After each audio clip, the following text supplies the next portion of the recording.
1 year ago, I set New Year's resolutions for my knitting. Well, it's time for my 2025 annual performance review. Come see how I did. Welcome to World on a String. I'm Alicia. Today I'm going to go over how I did with my 2025 New Year's resolutions knitting edition. What I've done is I've graded each resolution with a letter grade and going from A to F. And we'll see how I did. In case you're wondering, this is my ranunculus that I'm wearing. So I'll link that pattern down below in case you're interested in knitting one up for yourself. The first resolution was better project documentation. I gave myself a B+ here. So my documentation on my Ravelry project page is very much improved. However, there's still room for improvement. One area I really need to work on is getting photos of gifts in my gift knitting before I give them away. And I know I'm not the only knitter that struggles with this, but it is an area I need to improve on. Also, I found as I was going through, the Solo Sock Club helped me to keep on top of the project pages a little better, but I need to be a little more timely with the updates. I really ought to be, when I cast it off, part of that celebration should be updating the project page. I also could be better at notes in Ravelry.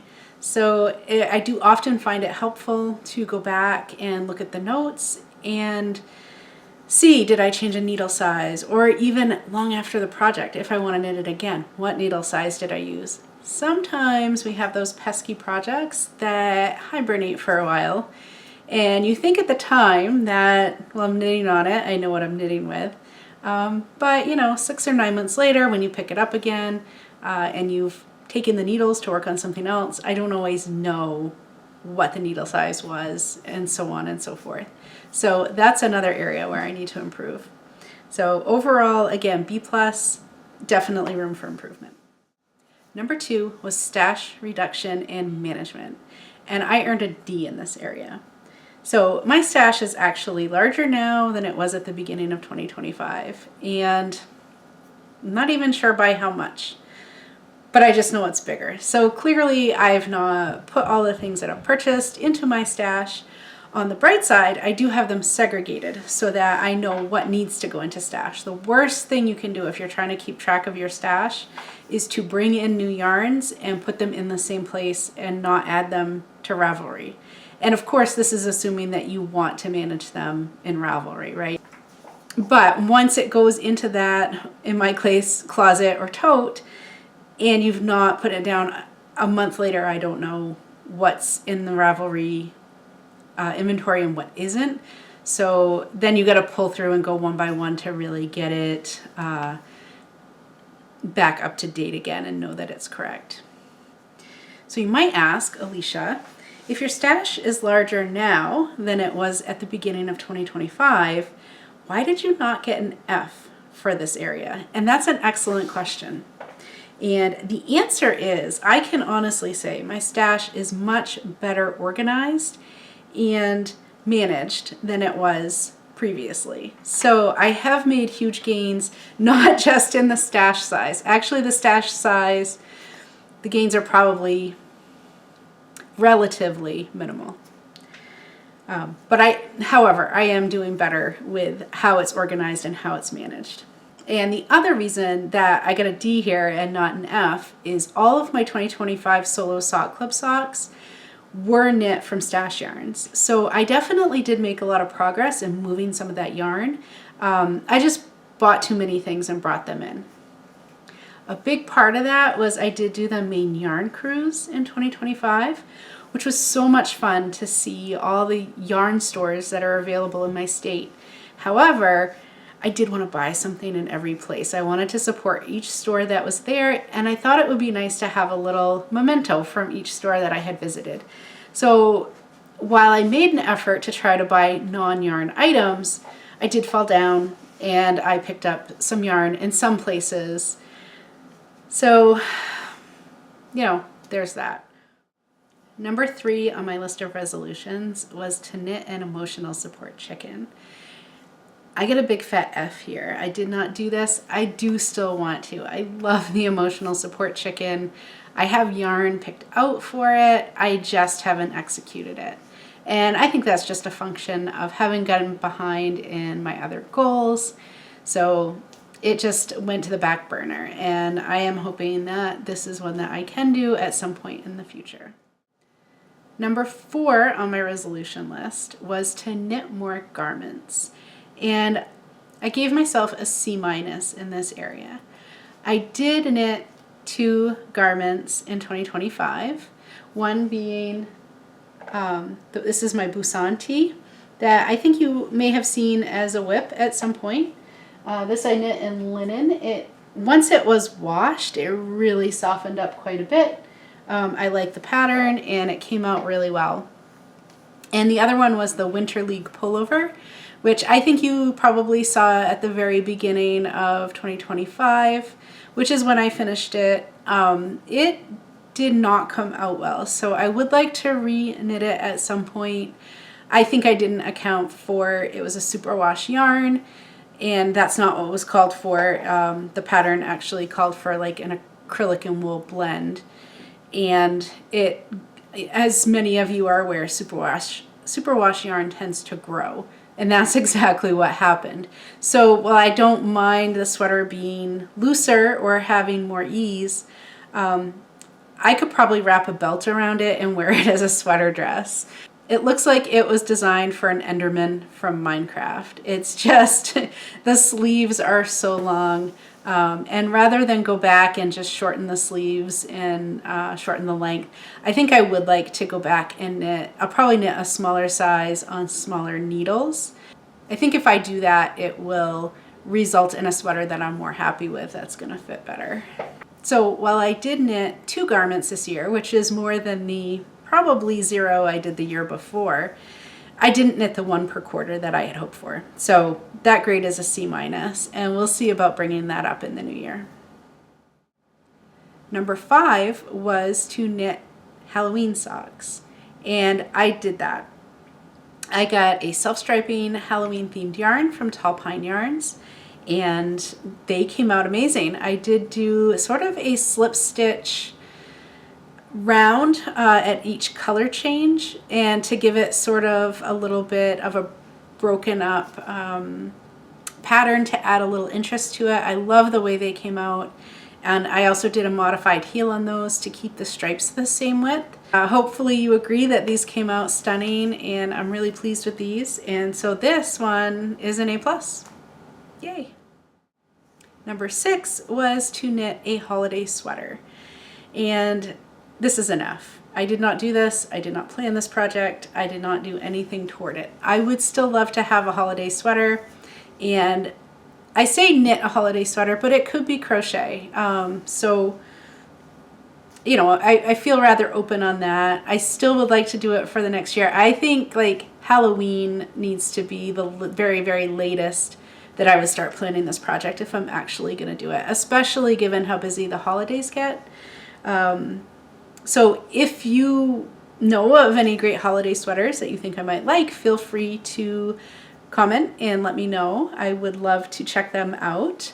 I'm very undecided as to what kind of pattern I'd like. I just know I want something festive and that fits the holiday, and I'm totally open to something that is holiday-ish, but not necessarily Christmassy. So yeah, show me your thoughts, and you know, maybe I'll do a deep dive and a pattern roundup at some point in the future. Number 7 on my list was to start or plan my holiday knit giving sooner in the year.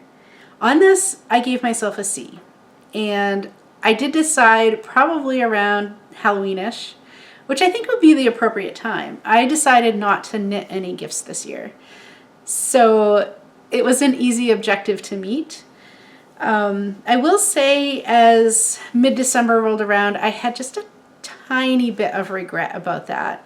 Not much. So I thought it would be fun to either knit like some holiday decorations, like maybe a little stocking garland, which wouldn't really be a gift. I guess it would be a gift for me. But one thing I did last year that I thought actually worked out really well was I had knit some little ornaments and put them on as gift tags. And I did sort of regret that I hadn't done something similar for a particular friend gathering that we do every year in the middle of December. And, you know, it's not the end of the world. I had just moved, so I think all my friends understood that probably I didn't have time for that sort of thing this year. But I did kind of miss having the handmade touch to go along with the gift.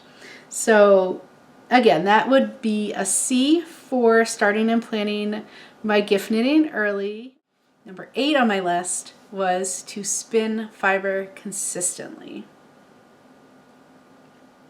I earned a D in this area. Well, I did do some spinning and got this gorgeous hank finished. This is yak and merino, and look how pretty it is, and it's so squishy. I did get lots of time in, but I was not at all consistent about it, and really it wasn't much time overall throughout the whole year. And I do have totes upon totes of spinning fiber that I would love to turn into beautiful yarn. So, you know, I want to do that. So we'll let that one roll over to 2026. And I definitely have room for improvement there. So sadly, a D in that area, and we'll see if I can improve that score for next year. Number 9 on my New Year's resolutions for 2025 was to knit a skirt. This is an F. I didn't do it. I still want to do it. And ideally, I think I'd like to do a skirt because I do really like having the shorts underneath. I feel like they're pretty comfortable. I'm less concerned about, you know, flashing people in public, that sort of thing. And I think I did find a skirt pattern that I liked. So I'll keep looking. Feel free to make any recommendations if you have any, and I'd love to hear about that in the comments. But I did not do this. This is absolutely an F. What can I say? And number 10 on my New Year's resolutions for 2025, knitting edition, was to do some live Knit With Me events. And this is an F. I did not do this. I did not do this once.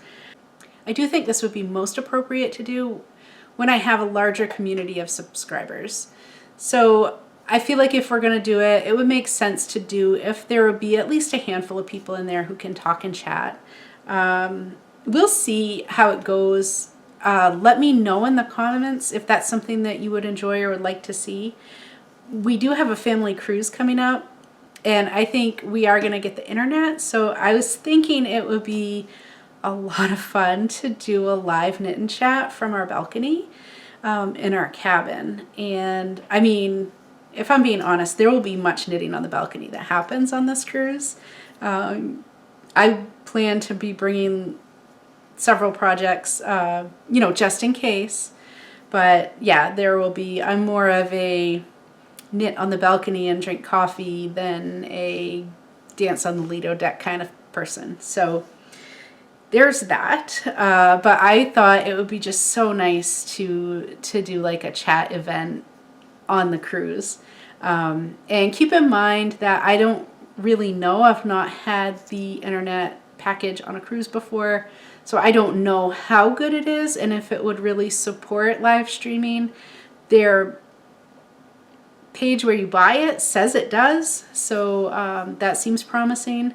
But keeping in mind that if the connection wasn't great, you know, we might have to, you know, postpone. But that is something I would love to try. And let me know if you think that that is something you would enjoy as well. So moving on to my 2026 New Year's resolutions, knitting edition. So resolutions 1 through 6 are going to be my unfinished business. Those are going to be my unfinished resolutions from 2025, or ones that I just scored a D or an F in.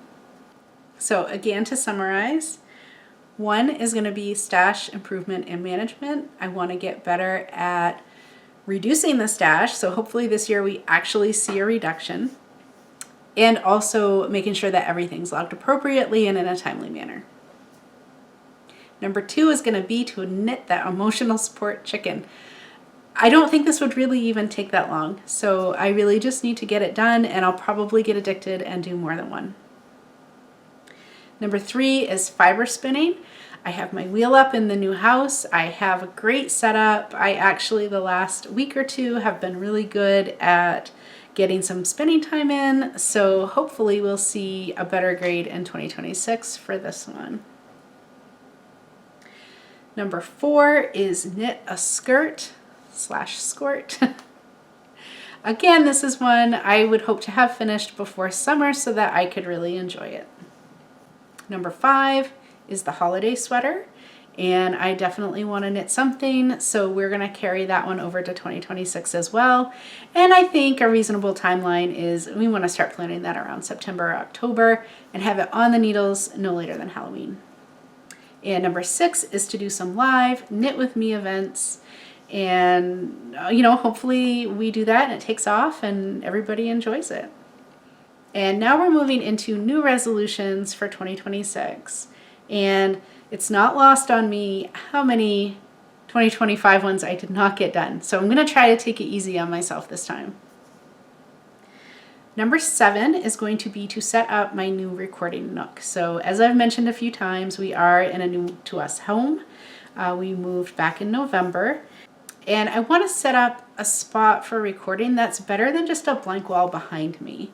So I have some big ideas on what I want to do. It's going to require some organization and a little bit of moving things around, but I'm hoping to have a new setup soon that has a lot more visual interest in the background and just gives more of a cozy feel for my viewers when you're watching my videos. Number 8 is a little less knitting and a little more channel related. I would like to be a lot more consistent with my videos. So I do enjoy documenting my knitting through the videos, and I hope you enjoy watching them. And I want to be a lot more consistent about it. So instead of just recording it and hanging on to it and putting a whole bunch up at once, I really want to be more organized about it. So I'd like to put up 2 to 3 videos a month and have them be on time, not just recorded, but uploaded. And I was very fortunate in 2025 where I mostly stayed on top of the recording, that I then had the footage available to review at the end of 2025 and beginning of 2026. And you probably have noticed there is this big deluge of videos that have been coming up, a little more than normal, obviously, because I haven't posted in so long. So it was better to have it than to not have it, so at least I could do something with it. But looking forward, I just want to be more consistent about it, and I feel like that will be a better experience for everyone. And number 9 is my 2026 mystery sock project, and that really is sort of a rebranding of the Solo Sock Club from 2025, but I feel like the club word is it implies something that's exclusive or a subscription or a membership, and that's really not what it is. It's really just me knitting and sharing what I'm doing with you guys. So I did want to rename it a little bit, and hopefully that sounds a little more appropriate. So Mystery Sock Project. And as a reminder, what I'm doing is I'm pulling 12 stash yarns out and pairing them with 12 patterns that are on my wish list, and then I pair them up. I put them into unmarked bags and I set them aside. And then each month I pull one bag without knowing, at random, without knowing what's in it. And then that's the project I knit for that month. And then I do a reveal and everyone can see what I did and get my thoughts on the pattern and the yarn. You'll be seeing a bunch of those, I hope, and hopefully on time. So if you were keeping track for my GPA for my 2025 New Year's resolution, my overall score was a D+. That's not that great. So let's see if I can improve that in 2026. I hope you'll come along and see how it goes. If you'd like to see my 2025 New Year's resolution video, I'll put the card up here. Thanks for tuning in, and we'll see you in the next video.